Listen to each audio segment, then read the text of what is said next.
Majority की पहले बात करते हैं ना, मेजॉरिटी कितनी चाहिए?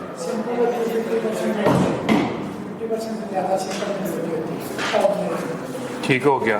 स्पेशल रेजोल्यूशन में कितनी मेजॉरिटी? ऑर्डिनरी रेजोल्यूशन का नोटिस दिया जाता है? नहीं। स्पेशल रेजोल्यूशन का नोटिस, ये आखिरी बात है कि कोई इसमें चेंज भी हो सकती है। ये जो रेजोल्यूशंस पास होती हैं,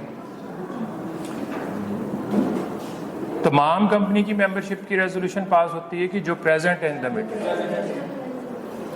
तो वोटिंग कास्ट करने का 3 तरीके बता दें डिफरेंट, क्या है? प्रेजेंट है, प्रॉक्सी है, पोस्टल बैलेट।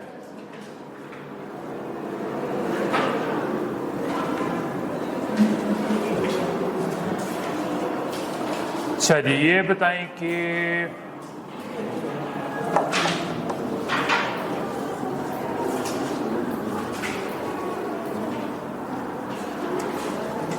कब पर्सन जो है वो पर्सनली लायबल हो जाता है? कितने दिनों के बाद, अगर मिनिमम नंबर ऑफ मेंबर्स की रिक्वायरमेंट जो है पूरी ना हो। 180 डेज। रेगुलेटरी इदारा कौन सा है हमारा? CLA था, कॉर्पोरेट लॉ अथॉरिटी 1997 में SECP बना। SECP जो मोस्टली हमारे से लिंक्ड चीज़ें वो क्या हैं? रजिस्ट्रार है और कमीशन है। कमीशन इस्लामाबाद में है, रजिस्ट्रार कहाँ पे बैठे हुए हैं? 7-8 शहरों में बैठे हुए।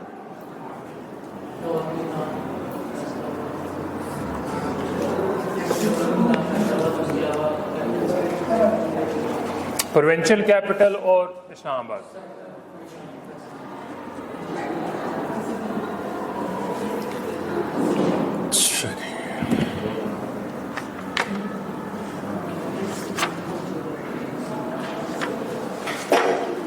अच्छा जी, तैयारी के क्या हालात हैं?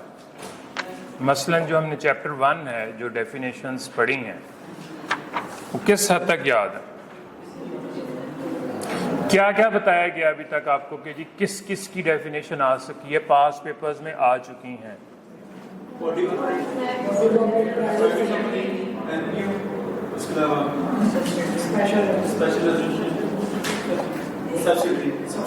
सब्सिडरी कंपनी इंपॉर्टेंट है। इसका मुश्किल क्वेश्चन भी आया हुआ है, आसान क्वेश्चन भी आया हुआ है। मुश्किल क्वेश्चन भी करेंगे जो आया हुआ है। अच्छा जी, उसके अलावा ये जो 180 डेज वाला है, ये भी है पेज 19 पे। इससे ऊपर एक पॉइंट रह गया। इसके बाद हम ये चैप्टर जो है इसका और कुछ नहीं पढ़ रहे। NPO अगर आप लोगों ने पढ़ना है तो वो अलग से मैं पढ़ा दूँगा, ठीक है? नॉन प्रॉफिट ऑर्गेनाइजेशन का वो मैं पढ़ा दूँगा कि कोई लिया लेक्चर वो शेयर करवा दूँगा, कोई नहीं। इससे ऊपर जो है इफेक्ट ऑफ रजिस्ट्रेशन, ये भी पास पेपर में आ चुका होगा। इफेक्ट ऑफ रजिस्ट्रेशन पेज 19 में। अब ये वो जो आपने 2 पेजेस में फीचर्स ऑफ ए कंपनी पढ़ा था, अब वो क्रिएट हुए आफ्टर रजिस्ट्रेशन। नंबर 1 पॉइंट क्या वो कह रहा है? Subscribers to the memorandum, together with such other persons as may from time to time become members of the company, are a body corporate by the name stated in the certificate of incorporation. Subscribers of memorandum कौन लोग हैं? Initial shareholders.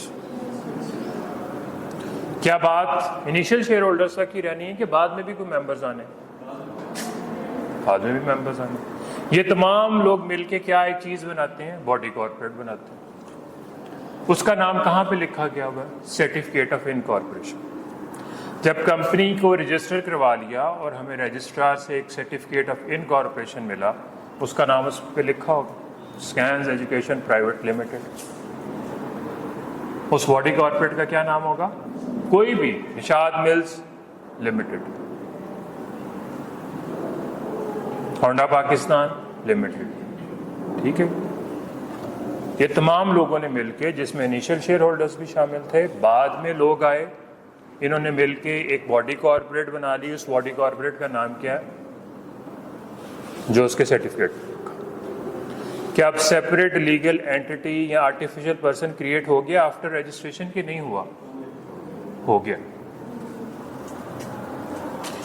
The body corporate is capable of exercising all the functions of an incorporated company and having perpetual succession। कहाँ पे पढ़ा था? शुरू में पढ़ा था ना ये चीज़ें, जब आपने फीचर्स ऑफ कंपनी पढ़ा है कि एसेंशियल फीचर्स यानी कि खसूसियात क्या हैं, उसमें परपेचुअल सक्सेशन पढ़ा था। अब वो तमाम वो फंक्शंस अदा कर सकती है जो एक बॉडी कॉर्पोरेट कर सकती है।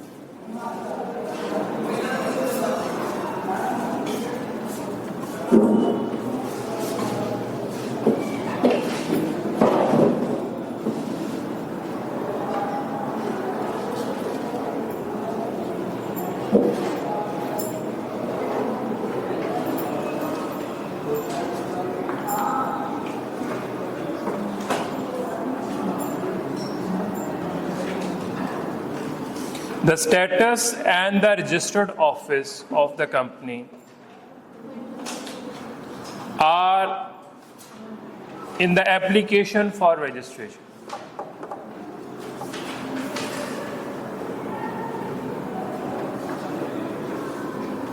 स्टेटस से क्या मुराद? जब हम कहते हैं ये कंपनी प्राइवेट है, ये पब्लिक अनलिस्टेड है, ये पब्लिक लिस्टेड है, तो हम स्टेटस की बात, उसके स्टेटस की बात कर रहे हैं कि जी कंपनी का स्टेटस क्या है। रुतबे की बात नहीं कर रहे हैं, उसकी बेसिकली कैटेगरी की बात कर रहे हैं। और उसका रजिस्टर्ड ऑफिस कहाँ है? अभी हम मेमोरेंडम स्टार्ट करने लगे हैं, तो रजिस्टर्ड ऑफिस का मतलब ये है, उसकी इंपॉर्टेंस आपको पता है। कॉरेस्पॉन्डेंस जहाँ पे आपकी होती है ना, कम्युनिकेशन, जब आप कोई एप्लीकेशन फिल करते हो तो वो आप लोगों से पूछते हैं कि जी पोस्टल एड्रेस बता दें, हमने कम्युनिकेशन आप लोगों के साथ। पोस्टल एड्रेस दिया जाता है कि नहीं दिया जाता? आमतौर पे जो रजिस्टर्ड ऑफिस है वो कम्युनिकेशन के लिए भी है, और आहिस्ता आहिस्ता आप इसकी इम्पोर्टेंस को समझ जाएंगे कि यानी कि ये और किन कामों में यूज़ होना है, यानी कि सारे जो मेजर डॉक्यूमेंट्स हैं आपको यहाँ पे मिले। कंपनी के साथ कम्युनिकेट कौन करता है? रजिस्ट्रार ने करना है, कमीशन ने करना है, क्रेडिटर्स ने करना है, टैक्स अथॉरिटीज़ ने करना है। तो कम्युनिकेशन, जो रिटन कम्युनिकेशन होती है, कहाँ पे होती है? Registered office. और ज़रूरी नहीं है कि, अच्छा एक और बात है कि जी रजिस्टर्ड ऑफिस और हेड ऑफिस क्या one and the same thing है? Answer is no. आपका रजिस्टर्ड ऑफिस हेड ऑफिस हो भी सकता है, नहीं भी हो सकता। अपने रजिस्टर्ड ऑफिस को ही आप हेड ऑफिस बना लें, चाहे तो हेड ऑफिस कहीं और बना।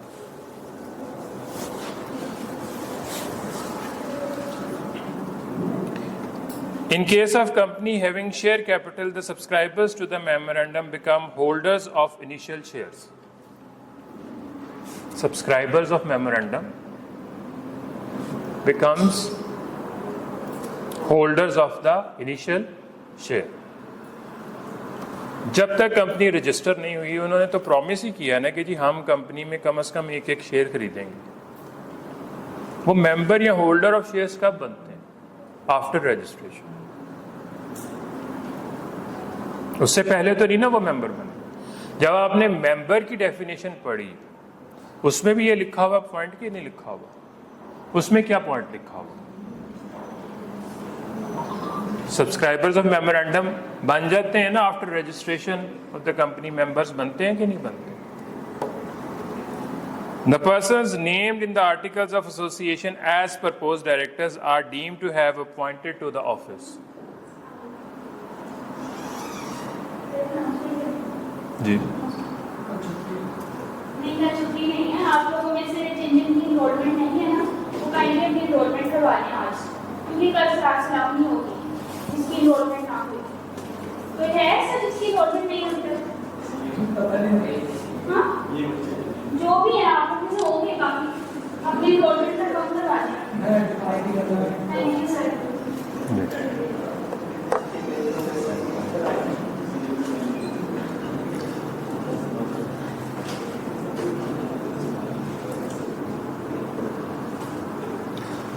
आर्टिकल्स ऑफ एसोसिएशन में आपने नाम दिए हुए हैं डायरेक्टर्स के कि ये हमारे डायरेक्टर्स होंगे। जब कंपनी रजिस्टर हो जाएगी तो वो डायरेक्टर्स जो हैं वो क्या लिखा हुआ है, deem to have been appointed to that office, समझा जाएगा कि वो अपॉइंट हो गए हैं प्रपोज्ड डायरेक्टर्स। अब इसके पीछे कहानी क्या है, ये जो बात लिखी गई है, देखिए डायरेक्टर्स का इलेक्शन होता है, वोटिंग होती है। अब ये फर्स्ट डायरेक्टर्स हैं, कंपनी अभी फॉर्म हुई है और इन्होंने खुद ही कह दिया कि जी ये mister A B C D जो हैं ये हमारे डायरेक्टर्स होंगे। और जब कंपनी रजिस्टर हुई तो हमने कहा जी those people will be deem to have become directors of the company. Deemed का क्या मतलब है, समझा जाए। इनका इलेक्शन हुआ नहीं, इनके तो नाम लिखे हुए थे प्रपोज डायरेक्टर्स के तौर पर। तो ये जो है फर्स्ट एजीएम तक अपना ऑफिस होल्ड करेंगे। फर्स्ट एजीएम का क्या मतलब है, annual general meeting. First AGM में इलेक्शन ऑफ डायरेक्टर्स होगा।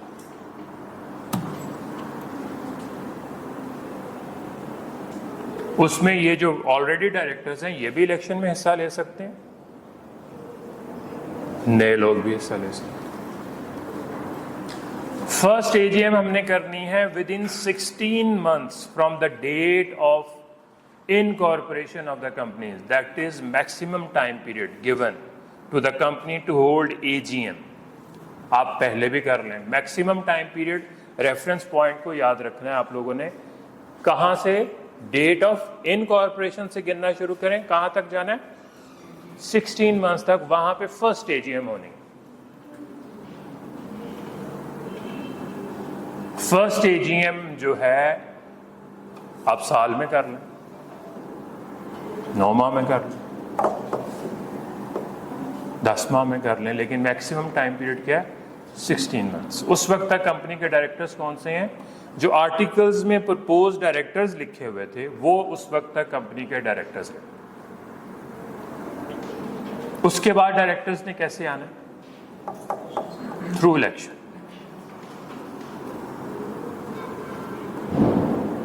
क्लियर है जी पॉइंट। ये है जी effect of registration. Subscribers member बन गए, कंपनी का रजिस्टर ऑफिस का पता चल गया, कंपनी के नाम का पता चल गया, डायरेक्टर्स कौन होंगे उनका पता चल गया, और कंपनी वो ऑल फंक्शंस परफॉर्म कर सकती है that a body corporate can perform. ये है जी इफेक्ट ऑफ रजिस्ट्रेशन। ये भी पास पेपर्स में आ चुका।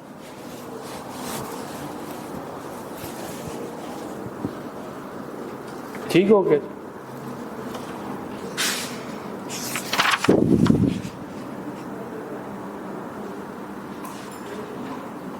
प्रैक्टिस क्वेश्चन 11 देखें जी, नेक्स्ट पेज।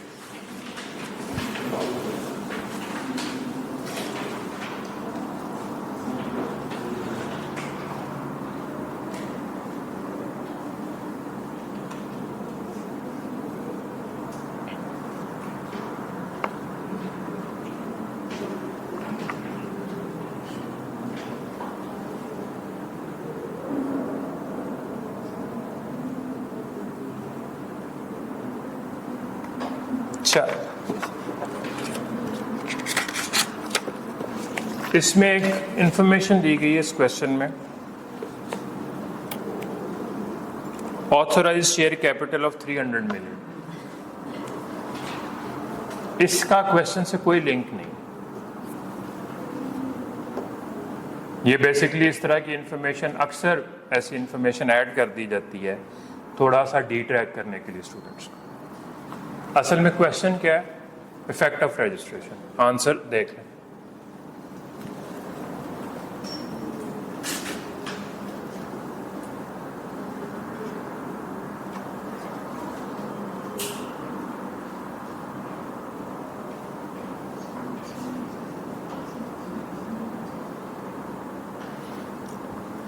प्रैक्टिस क्वेश्चन 12 पढ़े, सिर्फ आंसर नहीं हम पढ़।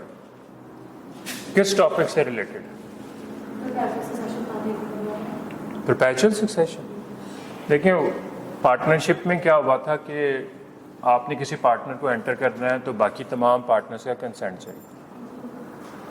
कंपनी में आप शेयर्स अपने किसी को ट्रांसफ़र कर सकते हो कि नहीं कर सकते, बेच सकते हो कि नहीं बेच सकते। सक्सेशन का क्या मतलब होता है? जिस तरह जायदाद बाप की थी तो उसके मरने के बाद उसके बच्चों को मिल गई। तो परपेचुअल सक्सेशन का मतलब है कि लोग उन शेयर्स के मालिक बनते जाते हैं और बीच में से लोग निकलते जाते हैं और नए आते जाते हैं, कंपनी एग्जिस्ट करती है। पार्टनरशिप एट विल जो थी वो तो नोटिस दिया और पार्टनरशिप एट विल ख़त्म हो गई। तो उसको उससे कंपेयर किया जा रहा है कि यानी कि ये ख़त्म नहीं हो रही, लोग आ रहे हैं, लोग जा रहे हैं, लेकिन कंपनी एग्जिस्ट कर रही है।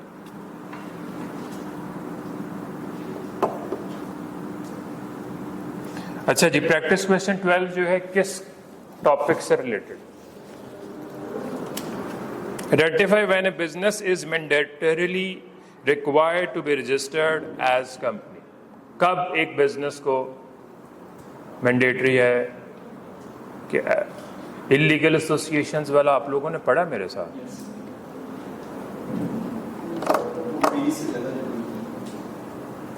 फिर अगला क्वेश्चन पार्ट क्या है जी? List down any 3 exceptions to a above.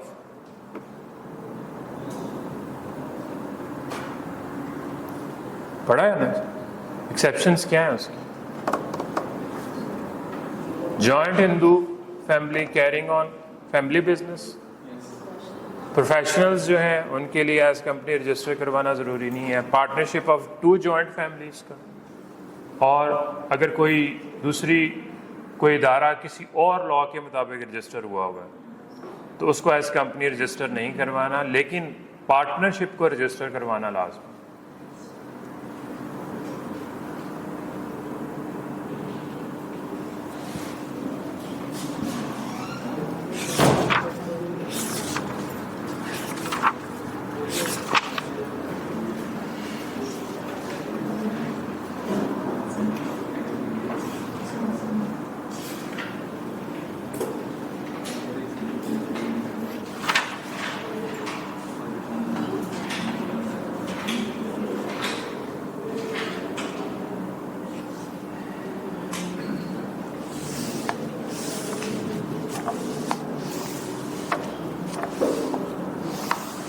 अच्छा मुझे ये बताएं कि कल रिटन प्रैक्टिस किन 4 डेफिनेशंस की दे सकते हैं?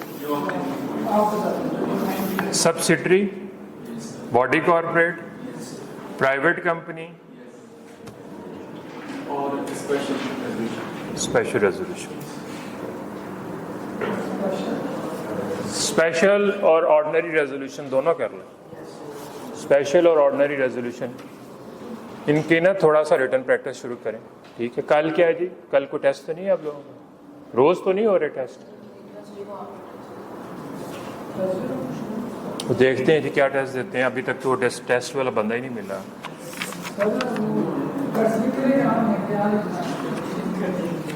यहाँ लिखना, याद करना उसको। नेक्स्ट चैप्टर खोलें जी, पेज 34।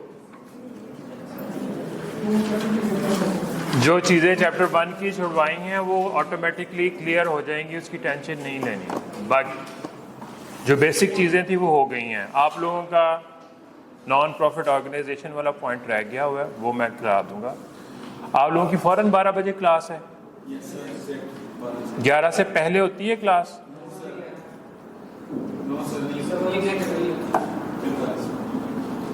नहीं, कितने बजे आप लोग फारिग होते हैं? अगर मैं 10:30 आ जाऊं तो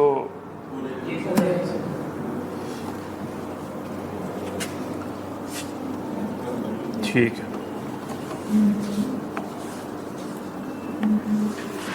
अच्छा जी, 2 डॉक्यूमेंट्स थे जो आप लोगों को बताए थे। एक था मेमोरेंडम ऑफ एसोसिएशन और आर्टिकल्स ऑफ एसोसिएशन।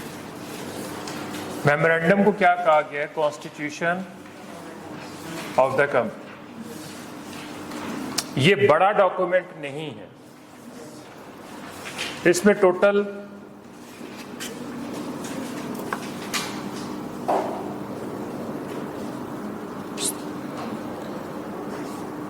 6 क्लॉजेस हैं। क्लॉजेस का क्या मतलब है? पार्ट्स। जो डिटेल्ड डॉक्यूमेंट्स है वो कौन सा होगा? Articles of association. और अगर आप नोट करेंगे तो आर्टिकल्स ऑफ एसोसिएशन जो है वो आप जो पूरी बुक पढ़ रहे हैं ना, वो तकरीबन आर्टिकल्स ऑफ एसोसिएशन ही है। आपको एक इसकी ग्लिम्प्स दिखाते हैं जी कि क्या है आर्टिकल्स ऑफ एसोसिएशन। पेज 46 खोलें।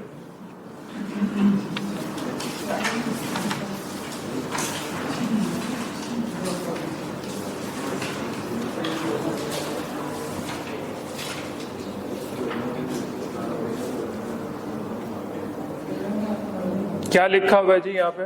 Contents of articles table A.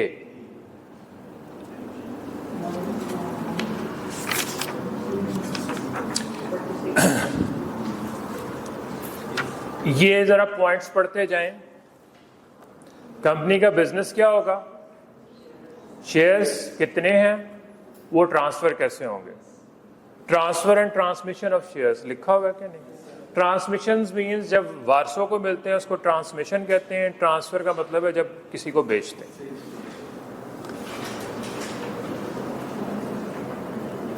Bank account days of the transferee for the payment of cash dividend.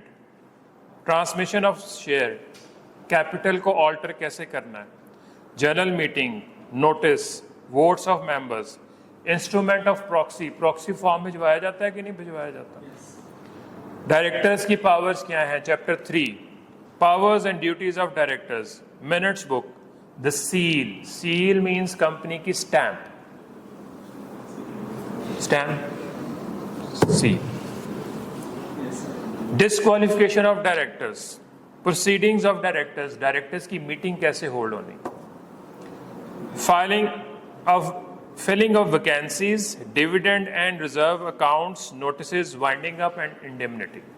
ये पॉइंट्स आपने देख लिए हैं। अब बुक के चैप्टर जरा देखें। सारे पॉइंट्स तो नहीं किए गए, लेकिन जरा कंटेंट्स पे आ जाए कि क्या क्या वहां पे कंटेंट्स दिए गए।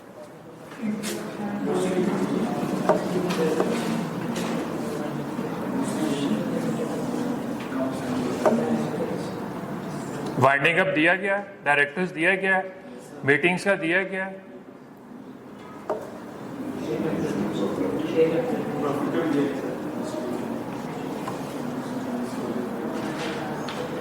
तो यही इंफॉर्मेशन।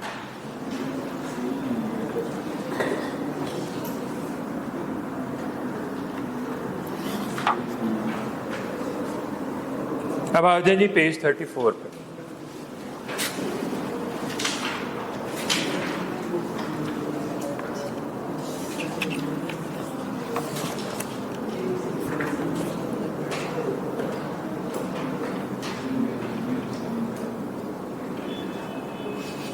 फर्स्ट क्लॉज है जी नेम क्लॉज। जो आप name of the company will be, देखें फर्स्ट लाइन या फर्स्ट क्लॉज या फर्स्ट टर्म, जो फर्स्ट इंफॉर्मेशन आपको मिलेगी मेमोरेंडम में, उसमें ये लिखा होगा the name of the company will be, आगे कंपनी का नाम, scans education private limited, Nishat mills limited, Bata Pakistan limited, service sales corporation. नाम से पता, और नाम जब आएगा उससे आपको उसका स्टेटस पता चल जाएगा कि नहीं चलेगा। सिंगल मेंबर कंपनी के लिए वो कहता है जी एसएमसी प्राइवेट लिमिटेड लगाना है, प्राइवेट कंपनी के लिए प्राइवेट लिमिटेड लगाना है, गारंटी लिमिटेड के लिए गारंटी लिमिटेड लगाना है, और अनलिमिटेड के लिए अनलिमिटेड, या लिमिटेड लगा ही नहीं होगा उसके नाम के साथ। लिमिटेड या गारंटी लिमिटेड जब वर्ड आएगा तो उससे पता चल जाएगा कि जिसके मेंबर्स की लायबिलिटी नहीं लिमिटेड है। अगर ये वर्ड अटैच्ड नहीं है तो फिर उनकी लायबिलिटी क्या है? अनलिमिटेड। कंपनी है, रजिस्टर्ड है। उसने बाकी फ़ायदे उठा लिए हैं, लेकिन उन्होंने अपनी लाइबिलिटी अनलिमिटेड रखी। बाकी फ़ायदे क्या हैं? यानी कि वो उन्होंने अपने एक ऑर्गेनाइजेशन को स्ट्रक्चर बना लिया है, यानी कि उसको रजिस्टर करवा लिया है। आहिस्ता आहिस्ता आप कंपनी की क्या रिक्वायरमेंट्स हैं, इन्होंने मीटिंग्स करनी होती हैं, इन्होंने अपने अकाउंट्स का ऑडिट करवाना होता है, ये सारी चीज़ें उस पर अप्लाई करेंगी। पार्टनरशिप पे तो ये बातें नहीं थी। तो अगर आप उसको एक कंपनी स्टाइल में रन करना चाहते हैं लेकिन लाइबिलिटी अनलिमिटेड रख लें, है वो बेसिकली पार्टनरशिप ही है, लेकिन वो सिस्टम जो है वो किसकी रिक्वायरमेंट्स को पूरा कर रहा होगा? Companies act. बहुत रेयर एग्जांपल है, कोई मुझे नहीं मिलता।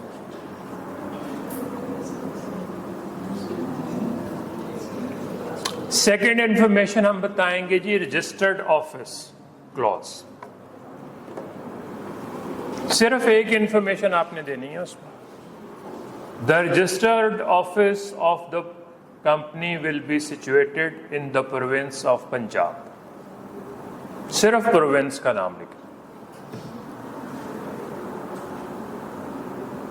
कौन से पार्ट्स जो है प्रोविंस का हिस्सा नहीं है? इस्लामाबाद किसी प्रोविंस का हिस्सा है? अगर आपका रजिस्टर्ड ऑफिस इस्लामाबाद में है तो फिर हम क्या लिखेंगे? इस्लामाबाद। इसके अलावा कोई और इलाका? फाटा तो खत्म हो गया, गिलगित बल्तिस्तान रह गया। That is not form of any part of any province.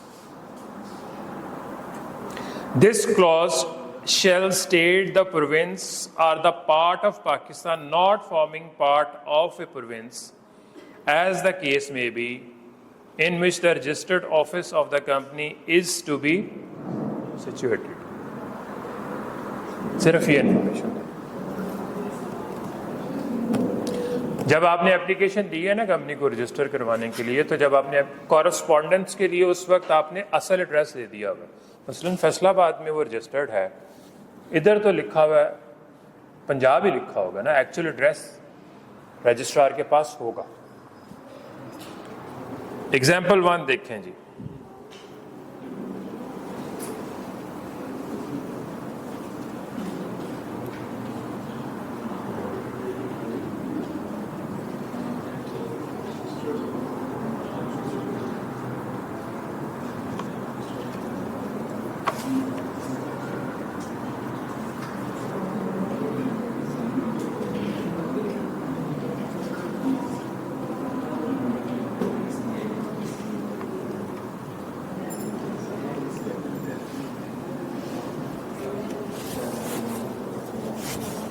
ठीक है, क्या इन्फॉर्मेशन देनी है? इस्लामाबाद की दे रहा है वो इन्फॉर्मेशन। यहाँ 4 सूबे हैं, उनके किसी सिटी में आए तो सूबे का नाम लिखते।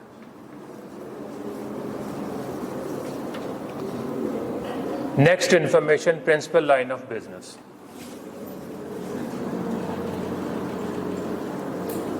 प्रिंसिपल लाइन ऑफ बिजनेस का मतलब है कि मेन आपका बिजनेस के।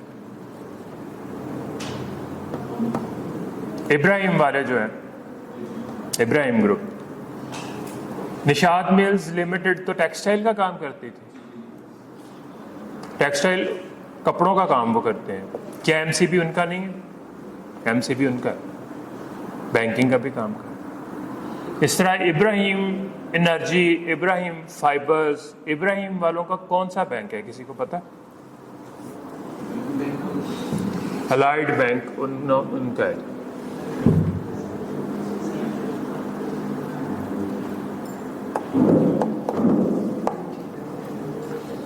प्रिंसिपल लाइन ऑफ बिजनेस का मतलब ये है, इससे पहले इसका नाम होता था ऑब्जेक्ट लॉज। इस 2017 से पहले इसका नाम था ऑब्जेक्ट लॉज। कि किस मकसद ये थी कि अगर आपने कहा कि जी हमारी कंपनी का ऑब्जेक्ट है टायर मैन्युफैक्चरिंग, तो कंपनी ने टायर मैन्युफैक्चरिंग के अलावा कोई और बिजनेस किया या कॉन्ट्रैक्ट किया, तो कंपनी को कहा जाता था जी ये अपनी हदूद से बाहर निकल गई और बेतहाशा केसेस होना शुरू हो जाते थे।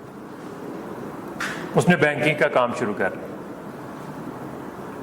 उसका हल ये निकाला गया कि जी आप ऑब्जेक्ट क्लॉज में दुनिया जहान के ऑब्जेक्ट्स डाल दें, बाद में जो दिल करे वो काम कर लें। ठीक है, ये मसला यूके में भी था, ये मसला पाकिस्तान में भी था। उन्होंने एक इसका सलूशन ये निकाला, उसने कहा जी कि कंपनी हर काम कर सकती है। यूके वालों ने कहा जो काम नहीं कर सकती वो लिस्ट कर दो, नेगेटिव लिस्ट लिख दो। अगर आप कुछ नहीं लिखेंगे ऑब्जेक्ट क्लॉज में, इसका मतलब है दुनिया का हर काम कंपनी कर सकती है। और अगर आपने 3 काम लिख दिए या 2 काम लिख दिए तो इसका क्या मतलब हुआ कि आप ये वाले 2 काम नहीं कर सकते, इसके अलावा बाकी सारे काम कर सकते। पाकिस्तान में क्या करते थे, पाकिस्तान में कि जब अगर हमने टायर मैन्युफैक्चरिंग लिखा तो बैंकिंग बिजनेस किया तो उसके ऊपर केस हो जाएगा, तो 3 पेजेस का ऑब्जेक्ट क्लॉज ही बना दी जाती थी, यानी कि उसमें ABCDE सारी जो ABC है ना जी 29 पॉइंट 30 पॉइंट लिख रही है जनाब कि ये हमारे ऑब्जेक्ट्स।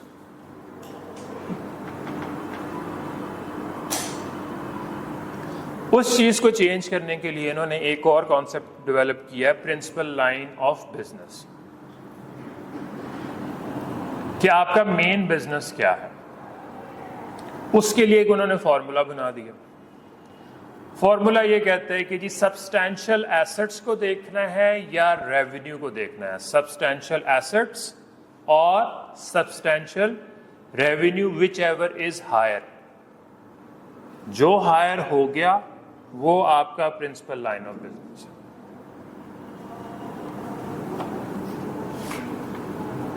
बात की समझ आई थोड़ी, अभी एग्जाम्पल के साथ आती है मजीद। एग्जाम्पल 2 देखें जी, क्या हो रहा है जी इसमें। ये बिजनेसेस क्या क्या 3 कर रही है जी, टेक्सटाइल, शुगर और फ्लोर। अच्छा जी, एसेट्स की वैल्यू जरा बता दें जी, किसके एसेट्स किस में ज्यादा है, टेक्सटाइल्स में ज्यादा है। ओवरऑल को नहीं देखना हमने, ठीक है। और रेवेन्यू कहां पे ज्यादा आ रहा है जी,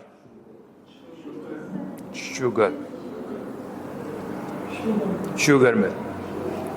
वैसे तो अगर आप टोटल एसेट्स और टोटल रेवेन्यूज को देखें तो उनका कोई कंपैरिजन नहीं है। 900 और वहां पे क्या है 7500। विच एवर इज हायर, यानी कि एसेट्स में से और रेवेन्यू में से एक पर्टिकुलर पॉइंट को पकड़ लें, कौन सा हायर है इसमें से, शुगर।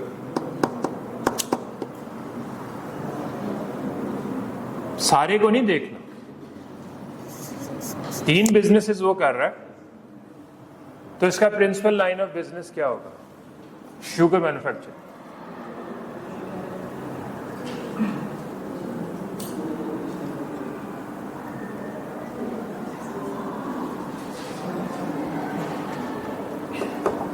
अगर कोई कंफ्यूजन है तो पूछ लें।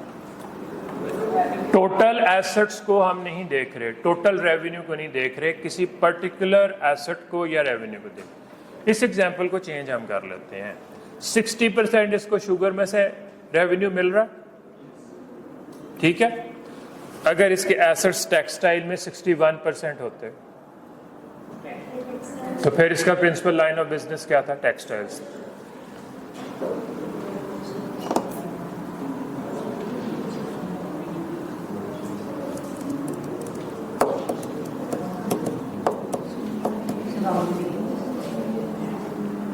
और साथ वो ये कहता है कि भाई जो नाम रखना है ना वो आपके काम से मैच करेगा, कमेंसुरेट करेगा। कमेंसुरेट का मतलब क्या है, सिंक करना। इन सिंक मींस पता चले आप क्या काम करते हैं। सर्विस टायर्स, टायर मैन्युफैक्चरिंग की पता चल गया ना।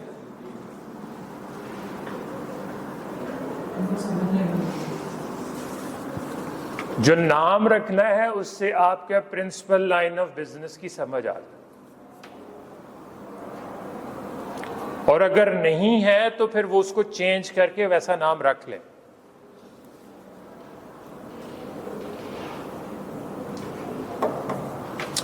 Substantial assets substantial revenue whichever is higher. इसकी समझ आ गई? अगर कोई कंफ्यूजन है तो पूछें। ये थोड़ा सा कंफ्यूजन बच्चे करते हैं कि जी ये टोटल को देखना शुरू कर देते हैं, लेकिन आपने उसमें से एक पॉइंट को सिंगल आउट करना। किस बिजनेस में वो या रेवेन्यू ज्यादा कमा रहा है,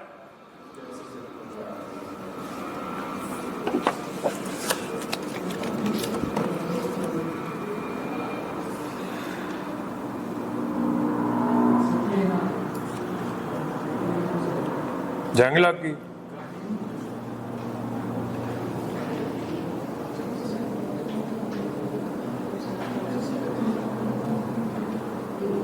एग्जाम्पल 3 देखें जी। क्या प्रिंसिपल लाइन ऑफ बिजनेस करना चाह रहे हैं? ठीक हो गया। और सब्सक्राइबर और टू मेमोरेंडम ने क्या कहा है कि क्या नाम रखें? TSF consultancy limited. कोई मैच बनता? गलत एडवाइस कर रहा है ना। आंसर देखें। It does not commensurate with the principal line of business laws.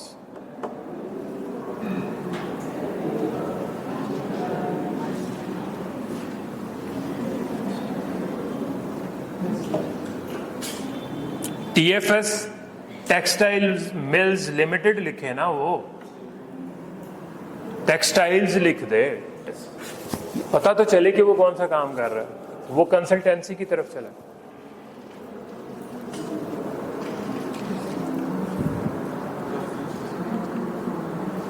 अच्छा जी, रिस्ट्रिक्शन अब वो खत्म हो गई है कि आप जितने मर्जी बिजनेसेस करते जाएं।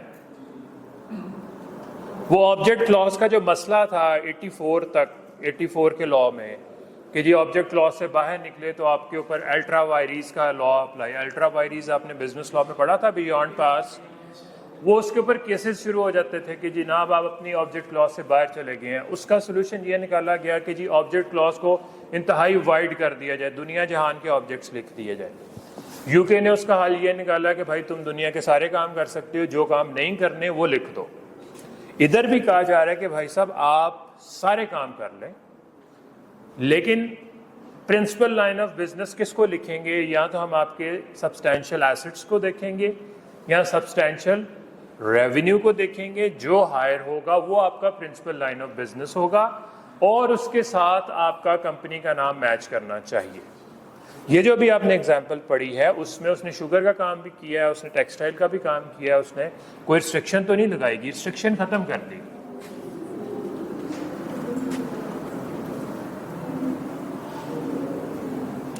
अच्छा जी, A company may carry on or undertake any lawful business or activity and do any act or enter into any transaction being incidental and ancillary thereto which is necessary in attaining the business activities. Incidental and ancillary को underline कर लें, relating to main object.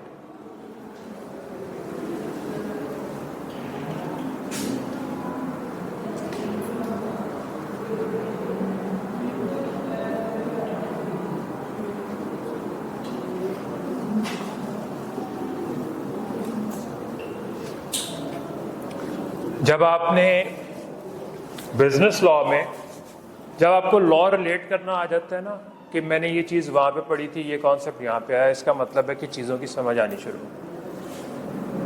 Extent of agents liability एक heading थी कि आपने अगर उसको एक अथॉरिटी दी है, उसको काम पूरा करने के लिए जो छोटे छोटे काम हैं वो भी उसकी अथॉरिटी में शामिल है, उसके लिए उसको आपने अलग से इजाज़त नहीं देनी। मैंने लॉयर का बताया था कि वो केस दे देता है तो हर फोटोकॉपी कराने के लिए हमने उसको फ़ोन नहीं करना, वो हमारी अथॉरिटी में शामिल है। इसी तरह उसने कहा जो आपका जो मेन बिजनेस है उसको परफॉर्म करने के लिए आपको और भी छोटे छोटे काम रिलेटेड, एंसिलरी और दूसरा वर्ड क्या है? इंसिडेंटल, रिलेटेड मैटर्स, कोई काम आपको करने पड़ सकते हैं, वो आपको इजाजत है करें। क्योंकि मेन ऑब्जेक्ट को अचीव करने के लिए छोटे काम भी तो करने हैं ना, तो वो आपको इजाजत है उसकी करने की। लॉफुल एक्टिविटी कर सकता है, मेन बिजनेस जो आपका ऑब्जेक्ट क्लॉज है उसको अचीव करने के लिए जो इंसिलरी और इंसिडेंटल मैटर्स हैं वो आपकी अथॉरिटी में शामिल है। और लास्ट पॉइंट वो यही कह रहा है, principal line of business of the company shall be mentioned in the memorandum of association of the company, which shall always commensurate with the name of the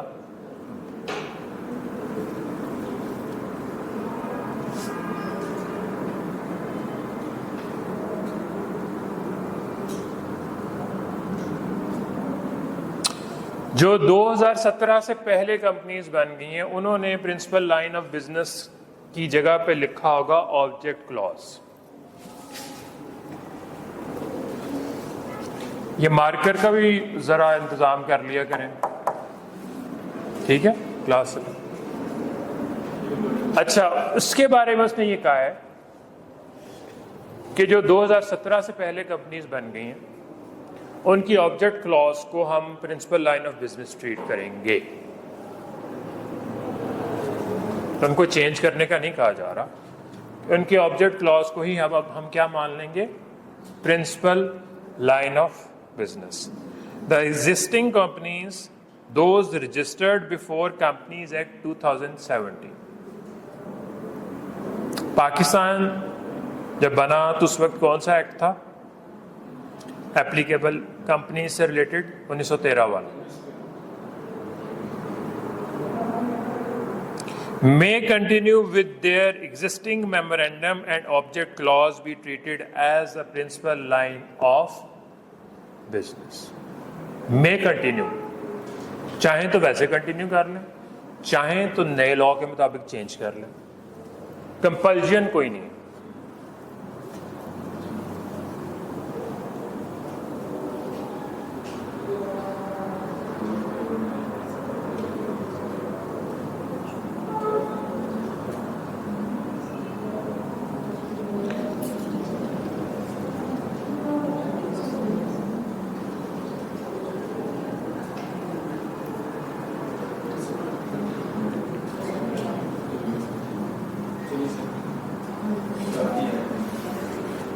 ज्यादा हो गया?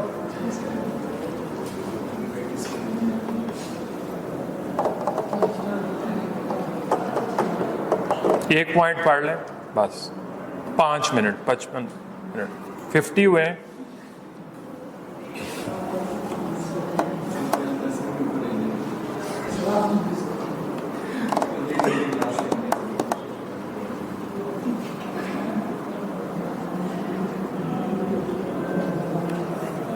ऑथराइज्ड कैपिटल क्लॉज पढ़ लें, इंपॉर्टेंट है।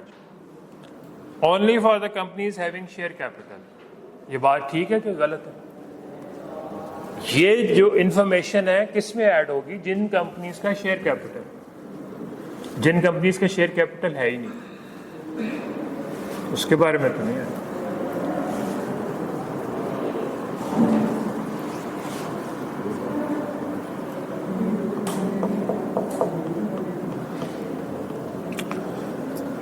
Authorised example 4 देख रहा हूं मैं। ऑथराइज्ड कैपिटल क्लॉज में be the authorised capital of the company shall be ₹10 million divided into 1 million ordinary shares of 10 each, ₹10 each.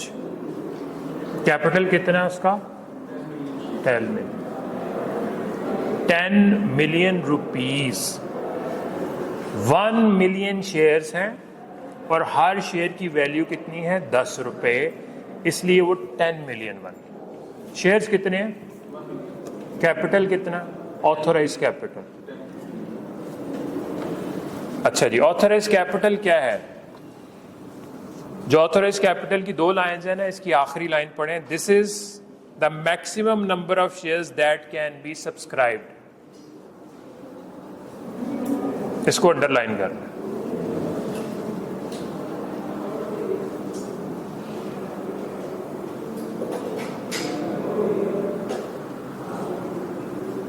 Authorised capital से आपको कुछ नहीं पता। ऑथराइज्ड कैपिटल एक इजाज़तनामा है कि भाई आप मैक्सिमम 10 मिलियन के शेयर्स बेच सकते हैं।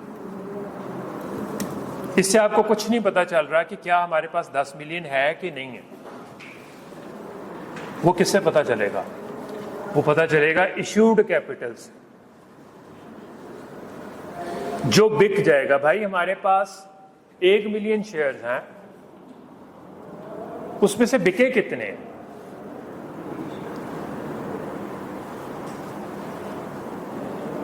5 लाख बिक गए हैं, 7 लाख बिक गए हैं, 1 मिलियन बिक गया है, वो है हमारा इशूड कैपिटल।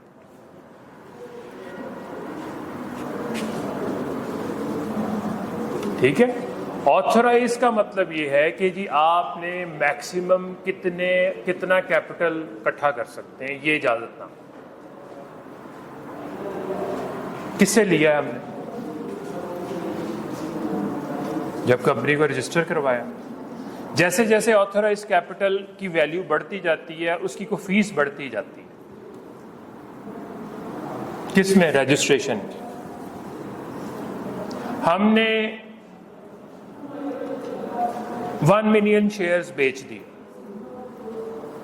और उसके एवज पैसा इकट्ठा कर लिया। क्या अब ऑथराइज कैपिटल और इश्यूड कैपिटल इक्वल हो गया कि नहीं हो गया? दूसरी एग्जांपल पे आ जाए।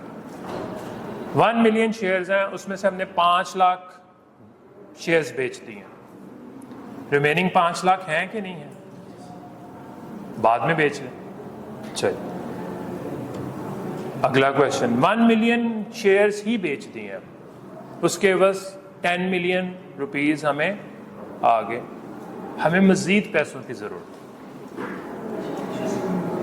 ऑथराइज कैपिटल को इंक्रीज कर लें। ऑल्टरेशन आगे जाके आप पढ़ेंगे, उसकी इजाजत है। मजीद पैसों की जरूरत है, ऑथराइज कैपिटल को ऊपर ले जाए। मैक्सिमम क्या करना पड़ेगा? एक फी अदा करनी पड़ेगी कमीशन रजिस्ट्रार।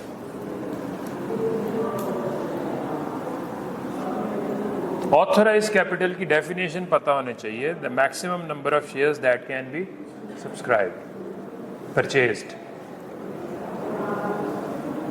इससे आपको ये नहीं पता चल रहा कि क्या ये बिक चुके हैं कि नहीं बिक चुके। वो कहां से पता चलेगा? इशूड कैपिटल से।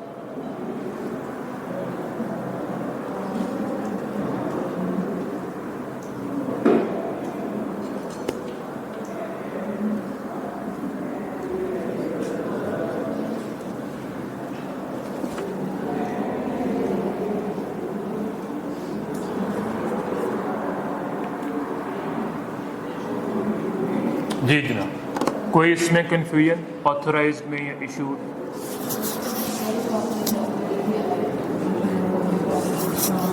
इब्राहिम, हाँ जी।